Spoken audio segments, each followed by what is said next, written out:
is Michael Lowry. I made Aliyah back in the late 80s, almost 35 years ago, and when I was just minding my own business and living in the German colony in Jerusalem, you know, sipping coffee in Kafit and all the beautiful cafes there, something got into my head that maybe I've got to go and do something else. And many years later, now we're here. So let me just fill you in about what we're seeing. Penei Kedem today, so we started with all its trials and tribulations with 4 families and about a number of singles. So we had our trials and tribulations from within and without, because a month later when we established the Yishuv, which was the Erev Rosh Chodesh Elul HaTashas, which is the 30th of August year 2000, as everyone knows, the second Intifada literally took place on Rosh Hashanah. So a month later when we're here, we're here 3 or 4 families and maybe a number of singles, and then all of a sudden, I remember Rosh Hashanah, we wake up, we managed to bring a minyan in here. We didn't have a minyan here, so we managed to bring friends and family here for Rosh Hashanah, and I wake up and I see 30 soldiers. And the second day, Rosh Hashanah, sleeping there when I'm going for shul. I go, what's going on? They go, oh, you don't understand, the second Intifada started. So with all its trials and tribulations, the beginning of Penei Kedem was very colourful, you could say.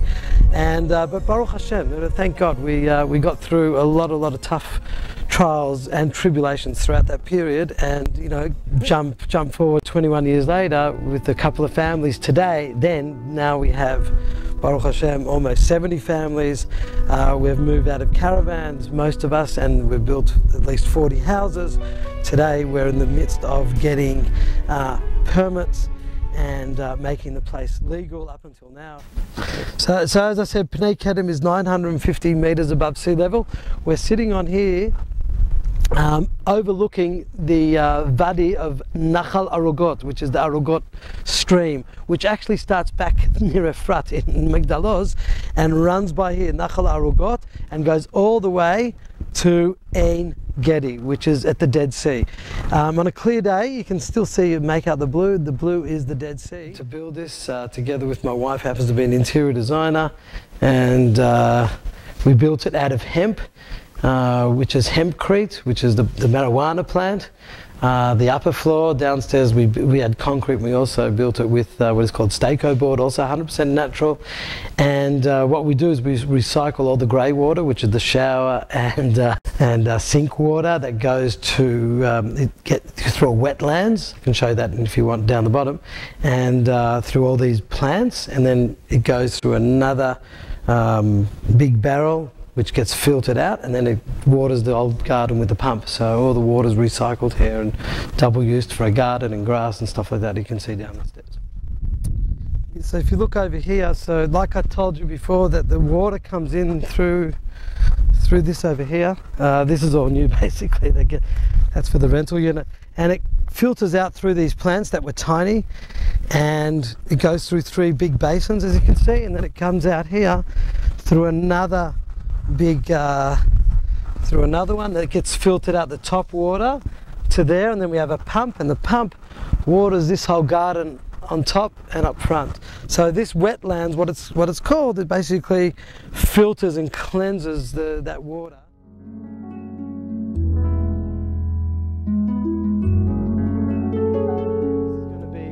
Machsan and stuff like that we've sort of excavated behind here, as you can see. So this will all be the Machsan stuff, and all my olive oil will go here. We're going to close this thing off, and then I've got to go and show you, because this is locked. So you basically, as you can see, this is all the olive oil that literally arrived yesterday that we make. It's organic, and I'm going to make this a beautiful visitor centre and museum where people can come and taste olive oil, the wine that we make as well, and also sit over here. We've bought a distiller, because we've now planted some flower beds. I'm going to show you that too, and create a whole visitor centre here with the museum, and making oil from flowers, lavender oil and oregano oil and all these different types of flowers that we're going to make. And so after a lot of toil and battle with the field, and we'll soon see more about that, about the whole farmer's aspect. But this is organic olive oil that we produce for the last number of years already. It's not an easy business, a business that it's a bit hard because there's not much earth and dirt here. It's a lot of rock. That's why the wine is much better of an industry, and from our little experiment that we'll see later, a number of farmers have planted vineyards. We have 150 dunam of vineyards here, which produces amazing.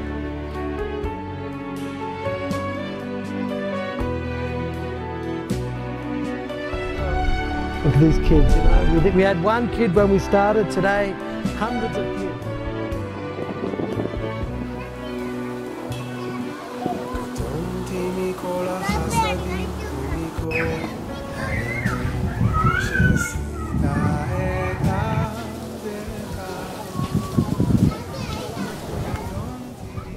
Around here and do a bit more development after the Shemitah.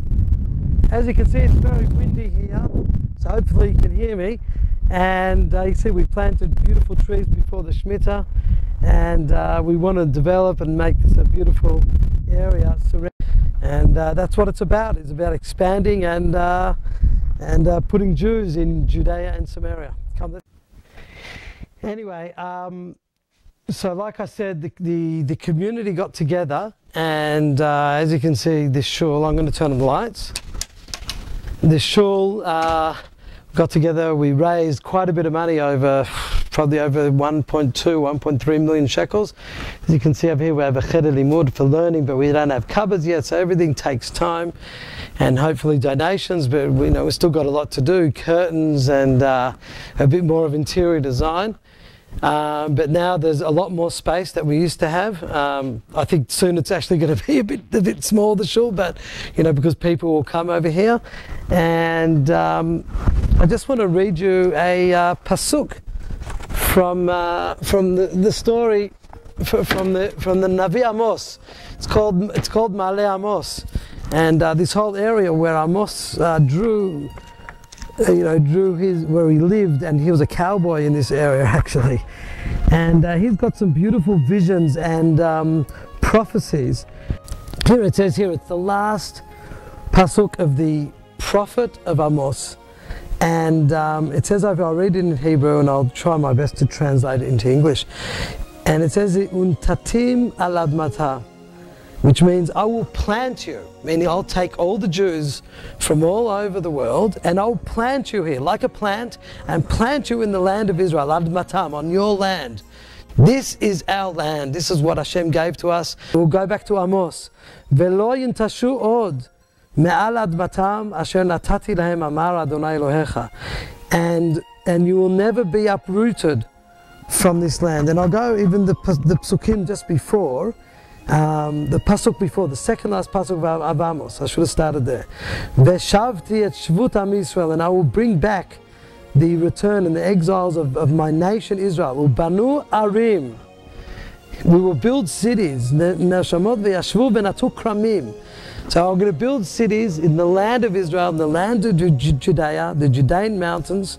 V'yashvu v'natu kramim, and you'll sit and you'll plant vineyards. That's exactly what we're doing here in Penei Kedem and all over Judea and Samaria. V'shatu et yainam, and not only that, you'll drink the wine, it says over here. V'asu ganot, and you'll make beautiful gardens. We've just seen people making houses and gardens. Ve'achlu et piryam, and you will eat the fruits. Right over here in Amos, in the Bible, Amos over here, Veshavti et shvut am Yisrael ubanu arim neshamot ve'eshvu v'natu kramim ve'shatu et yainam ve'asu ganot ve'achlu et piryam untatim al admatam, and I'll plant you in the land of Israel. And I'll never let you get uprooted again. Od me'al admatam, from the land, from your land, asher natati lahem, that Hashem gave to us, amar Adonai Elohecha, so said the God and our God. So we have it over here in the prophecies. This is the prophecies, we're living it, everyone is welcome to join, and Bezrat Hashem, there'll be not just 70 families, but hundreds of families here, and industries, and Torah and mitzvot, because that's what it's all about. האמת שעשית את עבדך. קטונתי מכל החסדים ומכל האמת שעשית את עבדך. קטונתי מכל החסדים ומכל האמת שעשית את עבדך.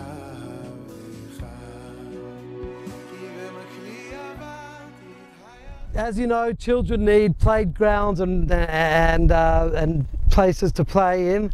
So over here you can see in 2013, which is close to almost 9 years ago, or just on 8 years ago now, was the people of Great Neck over here of the greater Clifton, Passaic, New Jersey, through the Gush Etzion Foundation. So they came and helped people who want to feel connected to us, have come and helped. And donated, and it's a beautiful park, and we put trees in here to block the wind. The winds here are pretty crazy. So we, someone planted these trees that were saplings, and now they've grown up 7, 8 years later. And Baruch Hashem, we have a nice park for the kids to play in. It's on. So over here we're looking at a vantage and viewpoint and a memorial area for our dear friend Michael Harel. Michael Harel did not live in Penei Kedem, but his heart was totally here, and I'll tell you in a second. He planted, like I did as well, he planted his olive trees for olive oil, and also vineyards for wine. He would get up, he lived in Efrat, but his heart was here. Everything about Penei Kedem was him. He helped us in the development. He actually built a house here so people could live. And when there was still no permits back then, still no permits today, and he invested time, money and energy, would come here in Efrat after his daf yomi and davening at 5 in the morning, come and deal with the fields, whatever, and then go to his work in Elbit Systems. Unfortunately, he's no longer with us, and he passed away almost a year ago. And a couple of us who were very connected and close to him, I still have tears in my eyes, that we've got to do something. So this area, there was nothing here. We've put a beautiful point over here. We're going to put an old olive press, those millstones that used to crush the olives. We're going to put this here over here. This will have growing up vineyards in his honor. We have a water station that we've put over here. We've planted almost 50 trees. And we have signages here. This basically, groups can come here, sit down here, be told about Penei Kedem, told about the story of Penei Kedem, look at Penei Kedem. This is Vadi Ibrahim that leads all the way to Nachal Arugot. Nachal Arugot that goes over there, the Dead Sea, and this is also a point that people can come and tour from. Sit down, have a chat, have some water during the hot summer. So over here to the right hand side is the vineyards, about 10 dunam that we planted, and to the left is the olive trees. Vineyards is for the making of wine. We sell our grapes to a winery and make beautiful wine, all organic, and to the left is the oil that you saw earlier. Jewish agency, the settlement division of the Jewish agency said, we've got to grab some land because this is the way to do it in Yehuda v'Shomron, in Judean and Samaria. And they gave every single farmer 50 dunam. They didn't give it to us, they just leased us the land in Judean and Samaria. So over here, we're 950 meters above sea level, a little bit higher than Penei Kedem itself. And I decided we should try and plant vineyards for wine, because we're high up. We're at the edge of the desert, we have perfect growing conditions, and it should work. So we planted these babies back in Tu B'Shvat exactly, it was 2010. So we're going back almost exactly 12 years ago. It was a Friday. And we had prepared everything, we tracted everything, people came, it was an Erev Shabbos, it was a cold Erev Shabbos, Tu B'Shvat exactly 12 years ago. And this was the first vineyard after 2,000 years in Penei Kedem. I mean, it's not blooming now because it's the winter and it's gone to sleep. So we planted them, and you don't understand, they were this big. They were 5-10 centimeters, no more than that. And we didn't really understand what's happening, and it was the winter, so they're still sleeping. Only in the spring do they wake up. And when they woke up, these babies grow. And all of a sudden, this guinea pig project turned into, which was once the laughing stock, turned into something amazing. So not long ago, a year ago, from this organic vineyard and the other one that I planted a year later, the winery has sold a bottle of wine for 400 shekels, and almost 500 shekels in America, all sold out. He bought a line of 2,000 bottles that he brought out from 2016, and it's coming more. So the land is good. 2 years ago, I ventured out on another project, and we planted lavender for flowers, and it's flowers around Shavuot time, and these things also took off. They were tiny. There's another guinea pig experience that I wanted to do, because the land is good, so things are going to work really nicely. And as you can see, the lavender is growing beautifully, and we've got another industry for oil. Like I told you before, we're going to make oil out of lavender and different plants. We'll go to one more. This is the line of Yehuda holding the scepter that brings the two kingdoms together, of Yehuda and Yosef, and the prophecies are coming true.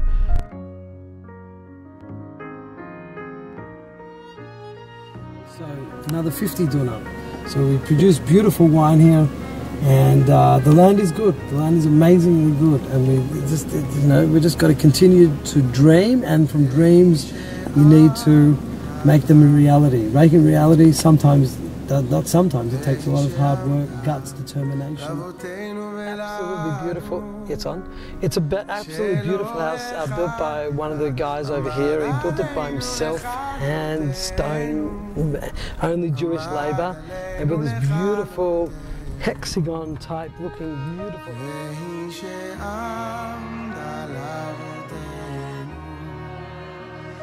והיא שעמדה לאבותינו ולנו, שלא אחד בלבד עומד עלינו לכלותנו, עומד עלינו לכלותנו.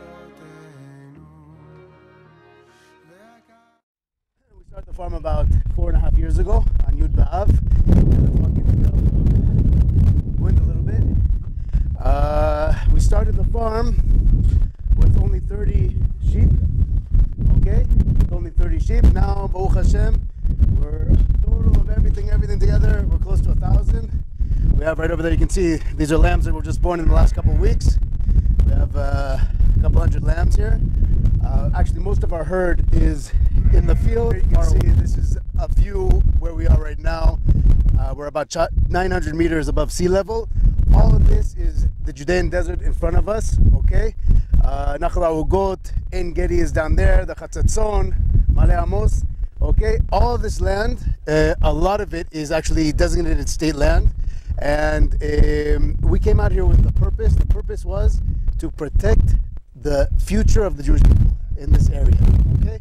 Land that was designated for the future development of Penei Kedem and Eitzad. And it was basically being taken over by a lot of different hostile elements, which I'm sure many of you are aware of. And the best way, basically, to show that you belong to the land is what we did. We established a herd of sheep that goes out to pasture every single day for 6 hours, walks around, and we know everything here, every rock, every bush, and if anything is unusual, we can see it. Okay, it gives protection to the Jewish community here. It also widens our borders. Children can come out and play here, which didn't happen before we began. Basically, because of the farm, we were able to open up the entire pathway down to the desert. People walked down here before, but it was being threatened by infiltrations from neighboring Arab towns and by the European Union, and we were able to stop that. We have the law on our side, and so together with all these different elements, we were able to stop the infiltrations, the invasions onto this land, and we're protecting this land for the future generations. We're talking about Jews in the diaspora who are going to be coming here, Bezat Hashem, in the next several decades. Here is the place where they're going to be coming. This is the view that they're going to see. Nachal HaUgot, Ein Gedi, Midbar Yehuda, Ujem Anaka, all of this area, beautiful area.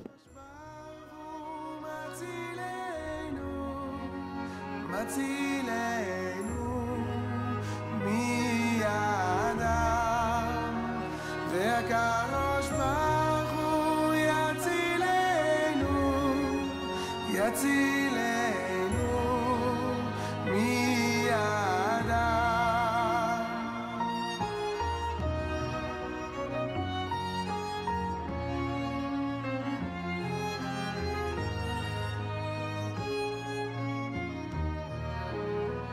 והיא שעמדה לאבותינו, והיא שעמדה לאבותינו ולנו, שלא אחד בלבד עומד עלינו לכלותנו, עומד עלינו לכלותנו.